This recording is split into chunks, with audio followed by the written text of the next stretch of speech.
बंगाल में बीजेपी की सरकार बनते ही ममता बनर्जी के भतीजे अभिषेक बनर्जी के बुरे दिन शुरू हो गए हैं। बंगाल विधानसभा चुनाव में हार के बाद टीएमसी के नंबर 2 और टीएमसी के शासन के दौरान सबसे ताकतवर रहे अभिषेक बनर्जी मुश्किल दौर से गुजर रहे हैं।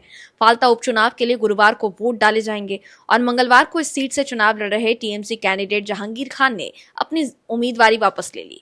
फाल्ता विधानसभा डायमंड हार्बर लोकसभा सीट का हिस्सा है, जहां से ममता बनर्जी के भतीजे अभिषेक बनर्जी सांसद हैं।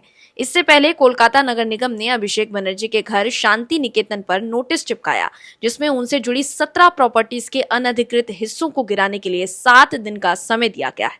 इस नोटिस से कोलकाता नगर निगम के मेयर फिरहाद हाकिम भी अनजान रहे, जो ममता बनर्जी के करीबी माने जाते हैं। वहीं बीजेपी ने बुधवार को उनकी कथित 43 प्रॉपर्टीज की लिस्ट जारी की है। अब अभिषेक बनर्जी के खास जहांगीर खान ने लाडले भतीजे की दुनिया हिलाकर रख दी है। क्या है खबर, बताते हैं आपको इस रिपोर्ट में। दर्शकों, पश्चिम बंगाल की राजनीति में उस समय एक बहुत बड़ा और अप्रत्याशित यू टर्न देखने को मिला, जब दक्षिण 24 परगना जिले की हाई प्रोफाइल फाल्ता विधानसभा सीट से सत्ताधारी तृणमूल कांग्रेस के आधिकारिक प्रत्याशी जहांगीर खान ने चुनावी मैदान से अपने कदम पीछे खींच लिए। वोटिंग से पहले टीएमसी कैंडिडेट जहांगीर खान के पैर खींचने से टीएमसी की ज्यादा किरकिर हो रही है। टीएमसी का आरोप है कि बीजेपी की धमकियों के कारण जहांगीर बैकफुट पर गए। गौरतलब है कि फाल्ता विधानसभा सीट अभिषेक बनर्जी के लोकसभा क्षेत्र में आता है। 2024 में अभिषेक बनर्जी ने डायमंड हार्बर से 7 लाख से ज्यादा वोटों से जीत हासिल की थी। फाल्ता विधानसभा से उन्हें 1.68 लाख वोटों की लीड मिली थी। अब निर्वाचन आयोग ने 2 मई को ईवीएम में छेड़छाड़ और धांधली की शिकायत के बाद फाल्ता में उपचुनाव का ऐलान किया था। तब अभिषेक बनर्जी ने विवादित ट्वीट किया। 2 मई को नतीजे से पहले अभिषेक बनर्जी काफी जोश में थे। उन्हें लग रहा था कि ममता बनर्जी कभी चुनाव हार ही नहीं सकती हैं। इसलिए ही तो अभिषेक बनर्जी ने देश के गृह मंत्री तक को चैलेंज दे दिया था। वहीं 2 मई को फाल्ता में री वोटिंग की घोषणा के बाद सोशल मीडिया पर अभिषेक बनर्जी ने मुख्य चुनाव आयुक्त ज्ञानेश कुमार के साथ यूनियन ऑफ इंडिया को फाल्ता आने की चुनौती दी थी। लेकिन उपचुनाव से पहले हालात बदल गए और बंगाल में शुभेंदु अधिकारी के नेतृत्व वाली बीजेपी सरकार आ चुकी है। इसके बाद अब अभिषेक बनर्जी अपनी बातों से यू टर्न ले चुके हैं। अब कुछ बोलने की हिम्मत अभिषेक बनर्जी नहीं जुटा पा रहे हैं। धमकी देने वाले अभिषेक बनर्जी बैकफुट पर नजर आ रहे हैं। वहीं फाल्ता में जहांगीर खान के चुनाव लड़ने के पीछे हटने के बाद टीएमसी के अंदर नाराजगी है। टीएमसी सांसद सौगत रॉय ने कहा कि वो इससे खुश नहीं है, क्योंकि ये पार्टी के लिए अच्छी बात नहीं है। फाल्ता अभिषेक बनर्जी के चुनाव क्षेत्र का हिस्सा है। हो सकता है कि वो बाद में इस पर कोई बयान दे।